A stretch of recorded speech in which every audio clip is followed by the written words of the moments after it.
రోజులు మీరు చేసిన దుర్మార్గానికి శిక్ష అనుభవిస్తే ఇంకా మీ మనసు చల్లారలేదని అడుగుతున్నా చంద్రబాబు నాయుడిని, చంద్రబాబు నాయుడు కొడుకుని లోకేష్ని. మిమ్మల్ని ప్రాధేయపడి వేడుకున్నా, నేను ఎక్కడికైనా వస్తాను, అవసరం అనుకుంటే మీ దగ్గరకైనా వస్తాను. జోగి రమేష్ తప్పు చేస్తే ఏ శిక్షకైనా నేను సిద్ధంగా ఉన్నానని చెప్పేసి పదే పదే అడిగితే, మీకు భార్య బిడ్డలు ఉన్నారు, రమ్మని చెప్పేసి ప్రాధేయపడి అడిగితే రాకపోగా నేను దుర్గ గుడికి వెళ్ళి అమ్మ దుర్గమ్మ సాక్షిగా ప్రమాణం చేస్తే సిబిఐ దర్యాప్తు కోరితే వెంటనే అరెస్టు చేసి 83 రోజులు నెల్లూరు జైలు, విజయవాడ జైలు, ఆఖరికి మదనపల్లి జైలు, 3 జైలు తిప్పారే. ఇంకా మీకు రాక్షసానందం తీరలేదా చంద్రబాబు నాయుడు గారు, లోకేష్ అని అడుగుతామని. అంటే ఏం తప్పు చేశానని చెప్పేసి మీరు అంటే బలహీన వర్గాల పక్షాన నేను మాట్లాడటం తప్ప, వైఎస్ఆర్ కాంగ్రెస్ పార్టీ జెండా పట్టుకోవడం తప్ప, ప్రజాస్వామ్యంలో మీరు చేసే అరాచకాలని, ప్రభుత్వం చేసే ప్రజా వ్యతిరేక విధానాలని నా గొంతుక వినిపించడం తప్ప, అది చేస్తే నన్ను నా కుటుంబాన్ని జైల్లో పెడతారా? మొట్టమొదట 2 నెలలకే అకారణంగా అన్యాయంగా అమెరికాలో ఇంజనీరింగ్ చేసి అక్కడ ఉద్యోగం చేస్తున్న నా కొడుకుని ఇక్కడికి ఎలక్షన్స్కి వస్తే అరెస్టు చేసి అకారణంగా 2 నెలల నుంచే, మీరు ప్రభుత్వంలో అధికారంలోకి వచ్చే 2 నెలల నుంచే స్టార్ట్ చేశారే. అంటే మేము రాజకీయాల్లో ఉండకూడదా? మేము మాట్లాడకూడదా? ఇది రాజరిక వ్యవస్థ అని అడుగుతా ఉన్నా. ఎక్కడికి వెళ్ళిపోతా ఉంది? 83 రోజులు మీరు నన్ను నిర్బంధించి చాలక, జైలు జీవితం అనుభవించింది చాలక, నేను నిన్నగాక మొన్న ఏం మాట్లాడా?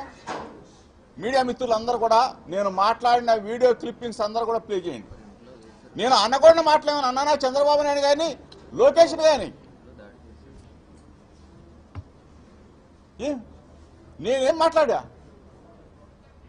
కల్తీ లడ్డు కేంద్ర దర్యాప్తు సంస్థలన్నీ కూడా, కేంద్రంలో ఉన్న ల్యాబ్స్ అన్నీ కూడా, కేంద్ర ఆధ్వర్యంలో జరుగుతున్న ల్యాబ్స్ అన్నీ కూడా సర్టిఫై చేసి అందులో ఏమీ లేదని చెప్పేసి సిబిఐ రిపోర్టు క్లీన్ చిట్గా ఇచ్చిందని చెప్పేసి మీరు కల్తీ అని చెప్పేసి మిమ్మల్ని మేము అడిగితే, లోకేష్కి బుర్ర పోయింది, పాడైపోయి అంటే చిప్పు పోయిందని కూడా అనకూడదా? చిప్పు దొబ్బిందని అనకూడదా?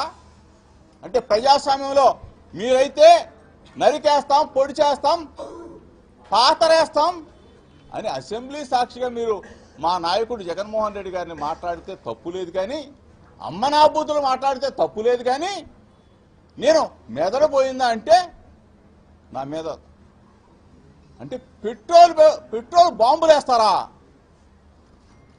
అంటే ప్రజాస్వామ్యంలో ఒక బలహీన వర్గాల వ్యక్తి ఇంటి మీద, వ్యక్తి కుటుంబాన్ని హతమార్చాలనో, మట్టు పెట్టాలనో ఇంత దుర్మార్గం, ఇంత రాక్షస ఆనందానికి మీరు పొందుతారా? మా నాన్నగారు ఉన్నారు, నేనంటే ఈరోజు వాయిదా ఉంది కాబట్టి తంబడపల్లి నేను తిరుపతి వెళ్తా, మధ్యలో నాకు తెలిసింది నా భార్య బిడ్డలు పక్కకి వెళ్ళారు. అంటే నన్ను, నా కుటుంబాన్ని నాశనం చేయాలని చెప్పి చంద్రబాబు నాయుడు కొడుకు కంకణం కట్టుకున్నారని అడుగుతా ఉన్నా. ఏం తప్పు చేశామని అడుగుతా ఉన్నా. ప్రజాస్వామ్యంలో మేము మాట్లాడటం తప్ప? అంటే బుర్ర నీకు పాడైపోయిందంటే నిజంగానే పాడైపోయింది. నీకు పాడవకపోతే నా మీద ఎందుకు దాడికి నువ్వు ఉసుగొలుపుతావు? నా కుటుంబం, నా ఇంటి మీద పెట్రోల్ బాంబులా, కర్రలా, రాడ్లా, కొన్ని వందల మంది నీ సైన్యాన్ని పంపిస్తావా? ఇదిగో కేసీఆర్ శివనాథ్ ఆధ్వర్యంలో మొత్తం విజయవాడ నుంచి అందరూ కూడా బ్లేడ్ బ్యాచ్ రమ్మని, ఇదిగో ఇదంతా కూడా మీరు చదవాలా. ఫేస్బుక్లో పోస్టులు పెట్టారు, పోస్టులు పెట్టి మరి జనాన్ని రప్పించారు. లోకేష్ కనుసన్నల్లో కేశినేని శివనాథ్ ఆధ్వర్యంలో బలహీన వర్గాల మీద దాడి.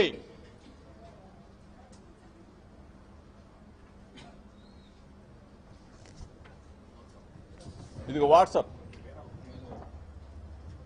ఈ కాన్స్టిట్యున్సీ నుంచి జోగి రమేష్ మీద దాడి చేస్తున్నాం రమ్మని చెప్పేసి ముందుగానే పక్కా ప్రణాళికతో దాడి. మీరు చూశారు ఇవన్నీ ఎట్లా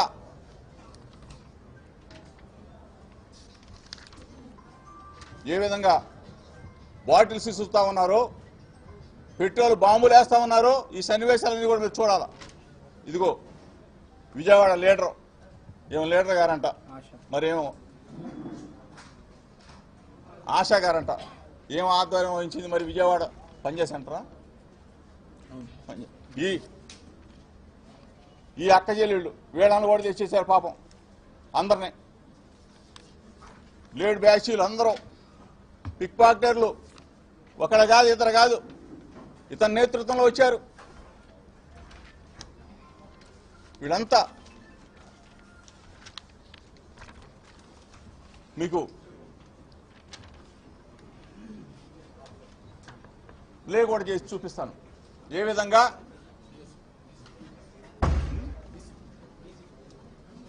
డీసీపీ గారు, డీసీపీ గున్నం రామకృష్ణ గారు, సిఐ గారు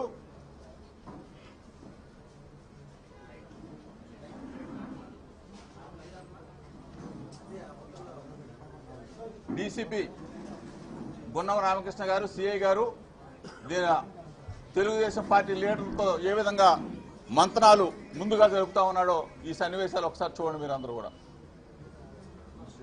ఇన్సిడెంట్కి ముందు, దాడికి ముందు ప్లాన్ ఏ విధంగా చేస్తా ఉన్నారో అంటే పోలీస్ అధికారులు, తెలుగుదేశం పార్టీ నాయకులు అందరూ కూడా కలిసి ఏ విధంగా లోకేష్ సారథ్యంలో కుట్ర జరిగిందో ఒకసారి మీరు అందరూ కూడా చూడాలా.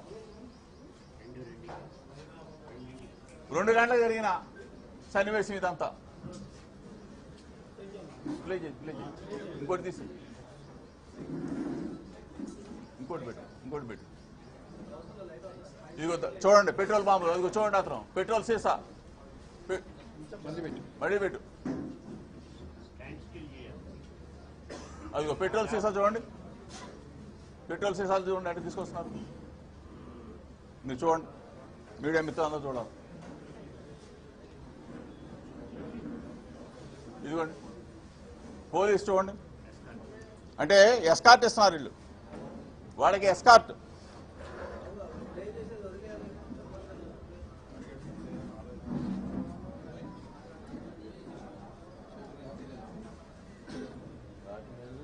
కనీసం లాఠీలు లేవు. చూడండి ఆ పెట్రోల్ బాంబు ఎట్లా, ఇదిగో చూడండి ఇతనైనా, అదిగో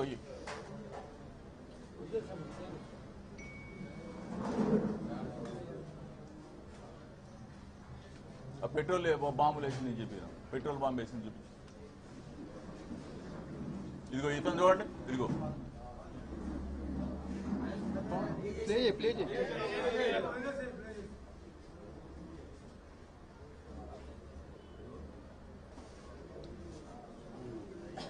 చూడండి, చూడండి ఇంత దుర్మార్గం చూడండి. మీ ద్వారా రాష్ట్ర ప్రజలందరూ కూడా చూడాలి. దయచేసి రాష్ట్ర ప్రజలందరూ కూడా ఈ వికృత చేష్టల్ని, ఈ క్రూరత్వాన్ని, పోలీసు వ్యవస్థను చూడండి కాళ్ళ కింద వేసి తొక్కుతా ఉన్నారు.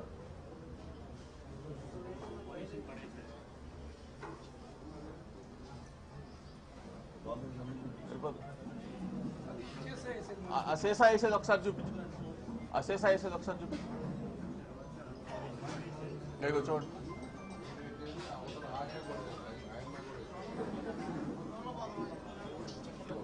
ఇదిగో చప్పట్లు కొడుతున్నారు చూడండి ఇక్కడ, ఇదిగో చప్పట్లు కొడుతున్నారు. ఆనందం చూడండి.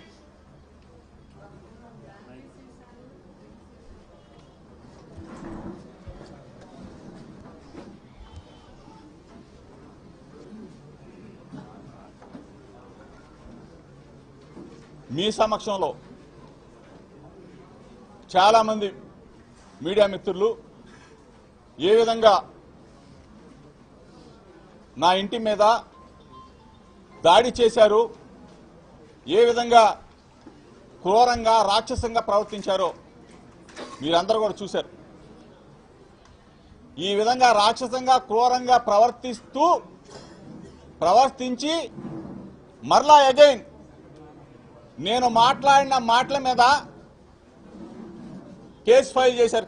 కేసులు నేను నిన్న మాట్లాడితే ప్రజాస్వామ్యంలో నేను అనకూడని అంటే 83 రోజుల పాటు నన్ను జైల్లో పెట్టి నిర్బంధించి ఆ తరువాత నా ఇంటి మీద దాడి చేసి నన్ను నా కుటుంబాన్ని